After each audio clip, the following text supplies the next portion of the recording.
Filters in ASP.NET Core allow code to be run before or after specific stages in the request pipeline. In the previous video, we learned about custom filters using synchronous and asynchronous interfaces, how to set them up in the ASP.NET request pipeline, and the different scopes in which they can be registered. We also saw how the order of execution is affected by implementing the IOrderedFilter interface. In this video, let's learn about the different filter types in ASP.NET Core, how to set up dependency injection inside filters, and also how to short-circuit filters. Hello everyone, my name is Rahul and welcome back to this YouTube channel. If you're new here, make sure to check out my ASP.NET Core series, which is covering different concepts like these in detail. And also don't forget to subscribe. It really helps me to grow this YouTube channel. Without much delay, let's go straight into the filter types. I will be using the sample code that I left off in the previous video. So in case you haven't watched that, I highly recommend you check that out before continuing on. But if you're familiar with the basics of filters, then you should be able to follow through. In ASP.NET Core, there are 5 different filter types. As you can see here, there is the Authorization Filter, which comes up very first, followed by the Resource Filters, and then the Action Filters. These wrap around the action execution. The action is nothing but the function endpoint on the controller that gets invoked when a specific route is being called. If there are exceptions inside these handlers, then the exception filter gets called on. Otherwise, it goes straight into the result filter, which formats the result. As we saw earlier, most of these filters have a before and an after method that is getting called. So as you can see here, when the request comes in, that's when the before call gets executed, and when it goes out, that's when the after calls are getting executed. There are certain exceptions, like the exception filter, which only has one method. We will see that in this video. Now that we know the different filter types, let's dive deep into each one of them and understand a bit more. Let's start off with the authorization filter. That's the first filter in the pipeline. So if you register one of these filters, then this is going to be executed the very first in the list of filters. The authorization filter controls access to the action methods, and it only has a before method but no after method. Usually, it's recommended to use the custom authorization that's built into ASP.NET Core and add different policies as you wish. We learned about this in my JWT authentication video. If you want to check that out, I'll put a link here and also in the description below. Moving on to the next filter, we have the resource filters. Now the resource filters implements the iResource filter or the iAsync resource filter interface. This is very similar to the iAction filter that we implemented in the first video. The resource filter comes right after the authorization filter.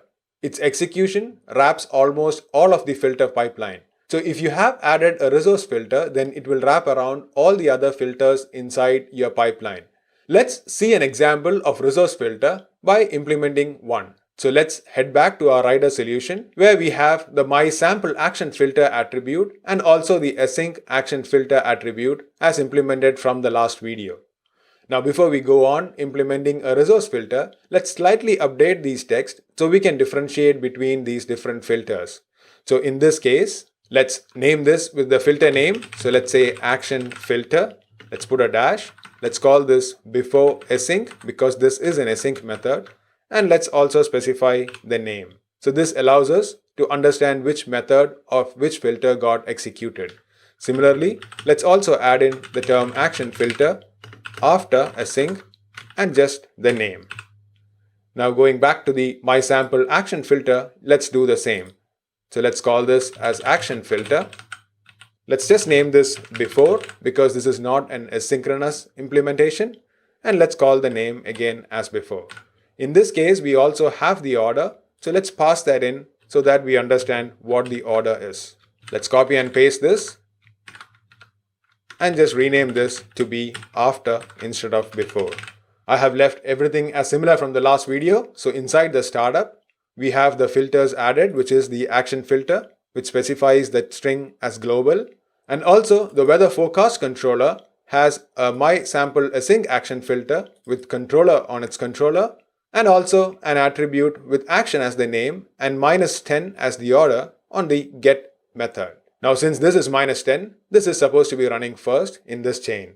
So let's just run this to make sure everything is working as expected and the text is also coming up as we want. The API is successfully hit, it's returning back the dummy data. So if we switch back, we can see all these log statements. So we have the filter type, which is action. We have the before action, which is minus 10, after which the global is called and then the controller. So the action method is called in this case first because of the minus 10 in the order. That is used to override the default order of execution. So let's leave that like this, stop the solution and start adding a new filter type. This time we will add a resource filter. So let's create a new class. Let's call this mySampleResourceFilter.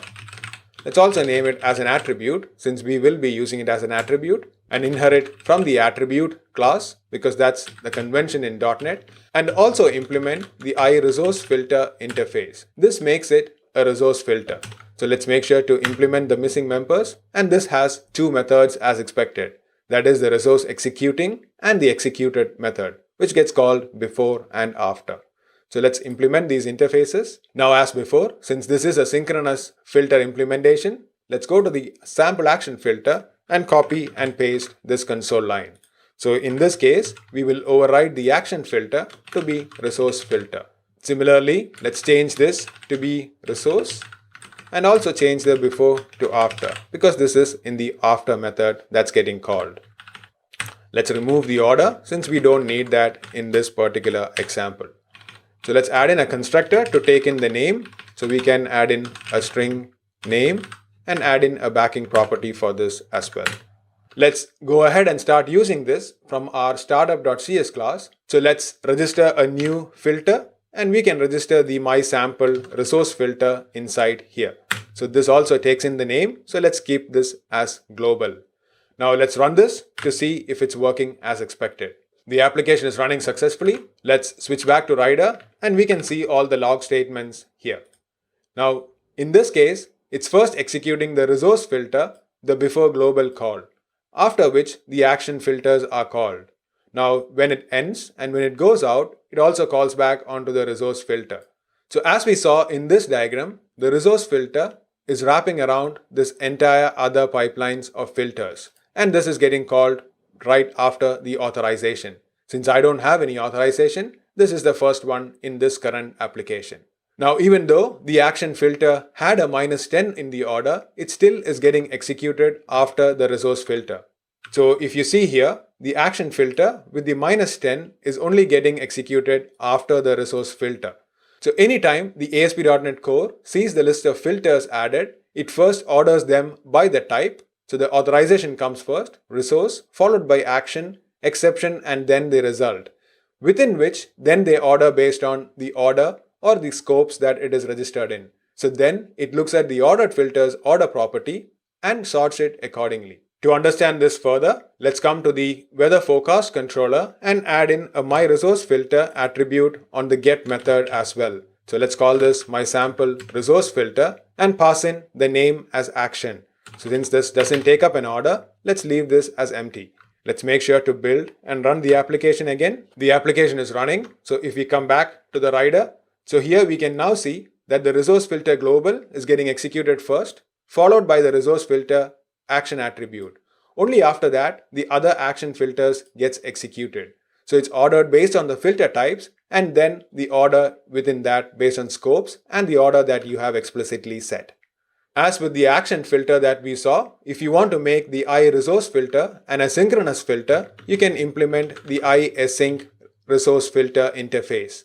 Now as before, this gives a single method which is going to be having the next attribute, and you can call this by wrapping around the methods. Now if you're not sure how to do that, please do check out the other video to understand more. So let's remove this interface since I don't intend to implement that in this example again. If we come back to the startup.cs, we can see we are adding both the action filter and also the resource filter into the same filters property. Now how is two different types getting added into the same property? If we navigate into the filters property, we can see this is of type filter collection. If we further navigate in, we can see this is a collection of filter metadata. If we navigate back to the custom filters that we added, let's say my sample resource filter, and if we go into the iResourceFilter interface, we can see that is also an interface implemented from iFilter metadata. Now this is simply a marker interface for filters in this whole request pipeline. A marker interface is an interface with no methods inside that. If you go into the action filter or the async action filter and navigate to that interfaces, those also inherit from the iFilter metadata interface. This is why we are able to add all these different implementations of filters into the same property filters inside Startup. Moving on to the next filter type, we learned about action filters in the first video, so I'll not be showing an example for that again. So like we saw, we have the iAction filter or the iAsync action filter interface that can be implemented for this particular filter. The next filter that comes in this pipeline is the exception filter. Similar to the previous interfaces, this has an iException filter interface that can be implemented. For the async version, you can use the iAsync exception filter. The iException filter, as you can see here, has only one method, which is the onException. There is no before and after in this particular case. This is because you just need to handle the exception when this happens. So this gives in the exception context that you can use to understand more about the exception. Now with the exception filters, like we said, it doesn't have a before and after, and it doesn't catch exceptions that occur in the resource filters, result filters, or the MVC result execution, because this filter doesn't wrap around those code inside the pipeline. Now these exception filters are good for trapping exceptions that occur within the actions. But if you're looking for a global place to handle all your exceptions, then you're better off using the error handling middleware, which we will see in a future video. Now you would use the exception filter only when the error handling differs based on the action method it is getting called. So usually for custom exception handling, you use middleware and not the exception filter. The implementation is very similar to the previous examples, so I will skip creating a new class for that. The last filter in the pipeline is the result filter. So as you can see here, this has a iResult filter or an async version of that. There is also another interface that you can use, which is the iAlwaysRunResult filter and the asynchronous version of that. Now this is to separate between the different pipelines that it wraps around. Now if you look at the pipeline, the first filter wraps only around the action or action filter. But if you want this to be run in all cases, like even when the authorization filter or the resource filters execute, you need to use the iAlwaysRun versions of the filter attribute.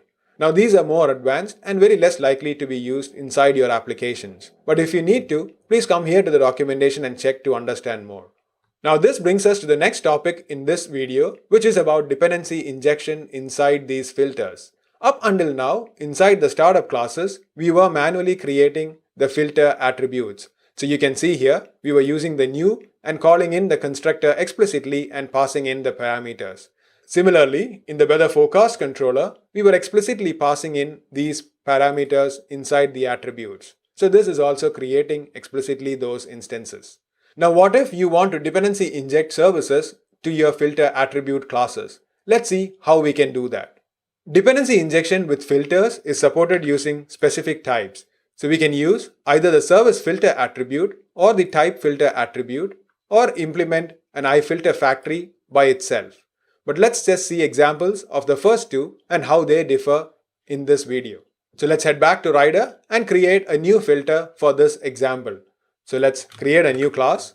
Let's call this as my sample result filter. So let's add a result filter in this case and name this attribute as before. Let's inherit the attribute class since I intend to use this as an attribute as well and implement the iResult filter interface. In this case, it again has two methods, which is the onResult executing and the onResult executed. So let's implement both of them. In the previous examples, I used console.writeLine statements to write to the console.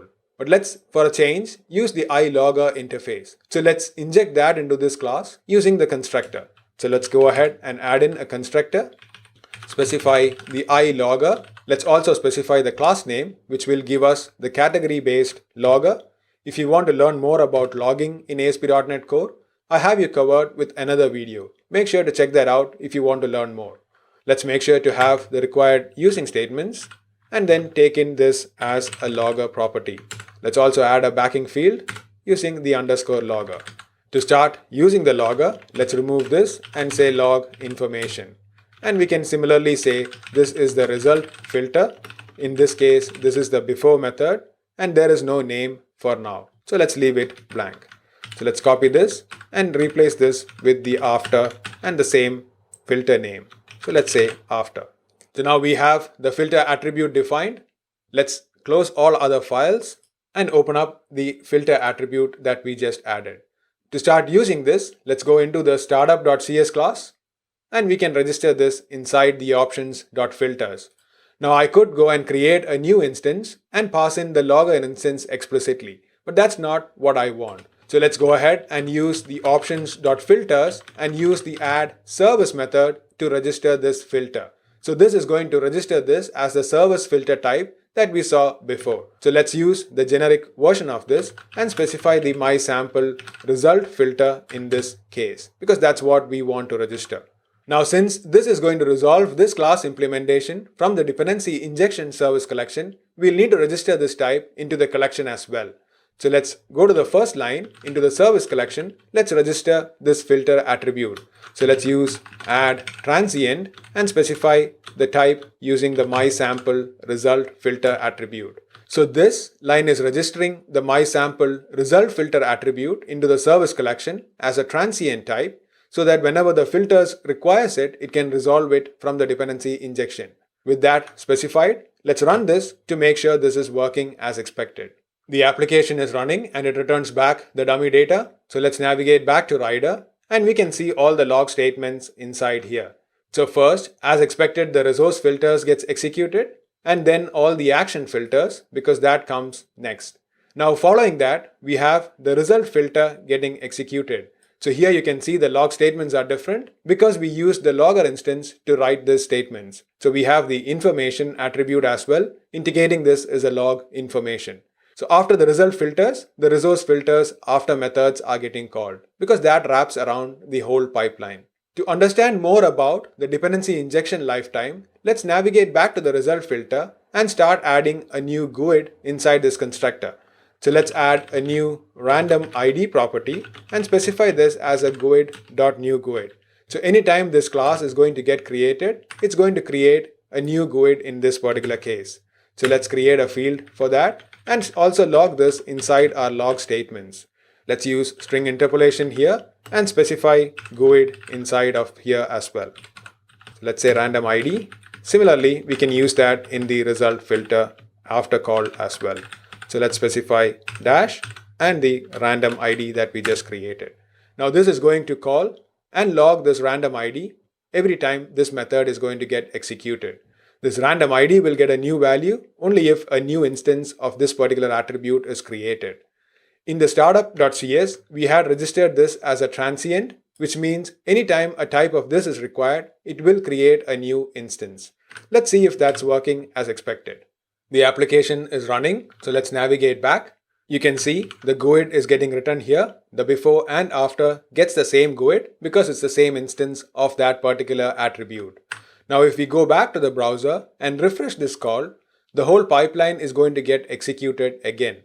So if we navigate into the Rider console now, this time the GUID is different. So here it starts with A70, whereas the previous one was 13CA. Now this is because in each of these request pipelines, a new attribute instance is created, because of which the GUIDs are different. Now if you want to use the same instance for the entire pipeline, like in this particular case where we were creating a new, it was creating the same instance throughout this pipeline. So if you want only a single instance for this attribute, then you can change this add transient to be add singleton. So this is going to create only one instance of this attribute. Let's run this and make sure it's working as expected. The application is running fine. So let's refresh this to make a couple of requests so that all gets logged in to the Rider. So let's navigate back. Here we can see there is one GUID starting with 7BEC. If we scroll up, you can see it's the same GUID that's getting run for all the requests. So the same instance is getting used across all the different requests that this application is getting. Once you restart, obviously this will change. Now that we have seen how to use dependency injection with global filters using the add service method, Let's navigate to the weather forecast controller and see how we can use this as an attribute. So if we add in a new attribute, let's say my sample result filter, we need to specify the parameter here because it takes in a iLogger. Now I cannot create a logger instance inside here because it needs to be resolved from dependency injection. So this is where we can use the service filter type explicitly. So in here, let's wrap this my sample filter using the service filter attribute. In this, it takes a type of attribute as a parameter, and we can specify it takes in a type of RMySampleResultFilter. Since this needs to be a class now, let's give the full attribute name as well. Now here, we are specifying that this is of a service filter type, and it takes in the type of MySampleResultFilter attribute. This was exactly the same that was happening inside the add service method as well. If you navigate inside the add service method, it further calls another add service method, which again calls with a default order of 0. Now if you navigate further into this method, you can see this is using the service filter attribute explicitly and defining the type as well. So both of them are using the same way to add these registrations. So let's run this application to see it's working as expected. The application is running, so switching back to Rider, this time we can see two filters getting executed. So we see two result filters, the before and after. This is because there is one at the global level and the other one at the method level. The GUID values are all exactly the same because we registered the attribute as a singleton instance. So no matter whether you define it as a global, controller or action level scope, it is going to get the same instance. Now in this case, when we are using the service filter attribute, the entire type is getting resolved from the dependency injection. Now because of which we are not able to specify the action or the controller name based on where we are using this.